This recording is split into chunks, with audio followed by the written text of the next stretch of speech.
Just wanted to say a few words ahead of this video because these videos come off the back of a huge lot of Eaglemoss Star Trek ships that I picked up recently, and so I've put up all the duplicates on eBay for you to have a look at, and I'll include links around and about the place. So if you've got any sort of interest in getting hold of a few of these to have a look at them for yourself, you can do so for a while at least, because it looks like they're not going to go flying off the shelves.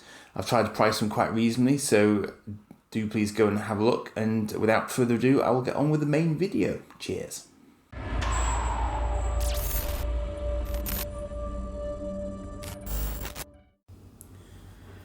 So, a ship even more primitive than the NX-01.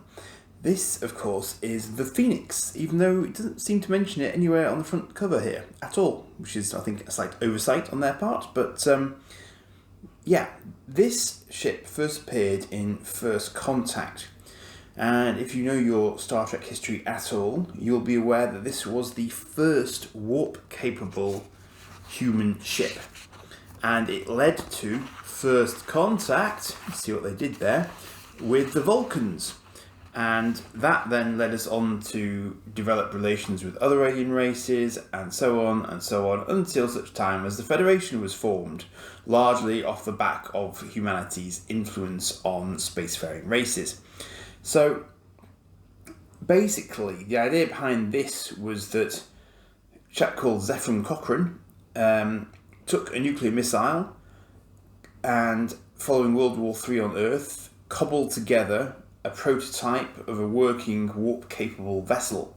Now, when I was thinking about the Phoenix, the thing that sort of struck me about it was that in order to go at warp speed, you have to have what are called inertial dampeners, because otherwise you end up as jam, because going up to light speed without something to compensate for the acceleration means that your body gets clobbered. Now, according to this magazine, the Phoenix did have inertial dampeners and structural integrity field even to reinforce it against the stresses that it was going to experience. But I'm slightly surprised by that, although I suppose the fact that it can go at warp speed means it has an unusually high level of technology despite its cobbled together nature. And of course, they did have the Enterprise E crew helping it due to temporal Borg-related shenanigans. So, this gets name-checked quite a lot in the course of the Star Trek Enterprise series, because we are very much in that era still with Enterprise, where humanity is still trying to figure out exactly how to do space and warp travel. But as you can see, these sort of expanding warp nacelles are very, very similar to original series warp nacelles, and this was the sort of redone nuclear warhead cone that they used to house the crew on the first flight.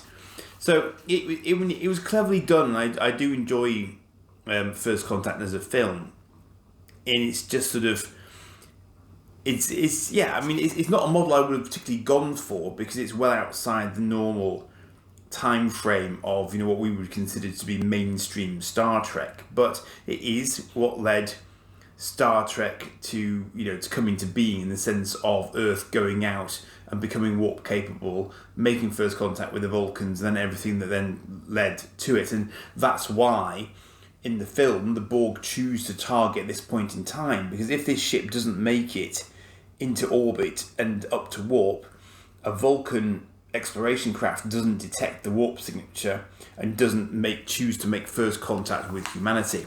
So it is a very, very sort of pivotal ship in the course of Star Trek history. You can see here some of the designs for the Vulcans and the humans who went down to Earth to sort of assist to make sure that history played out as they remembered it.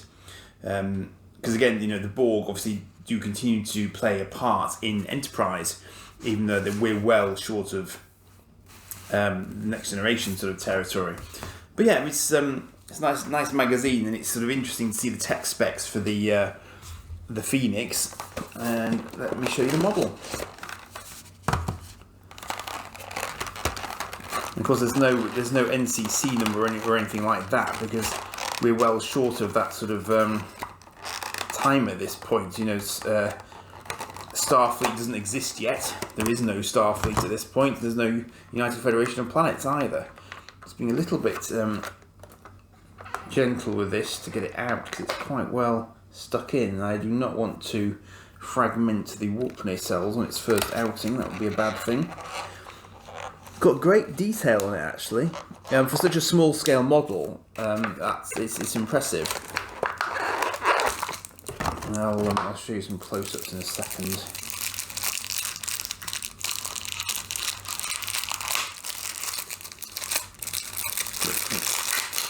Doesn't stand out for you.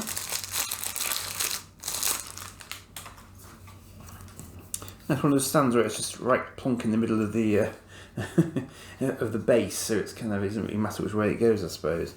And I believe, let me show you this before I put it on the stand. That's it, close up. Yeah, I mean, there's a lot of detail in there, because as this was from one of the more modern films, you know, it's a far more detailed model than would have been the case were it appearing in its own timeline, if you see what I mean.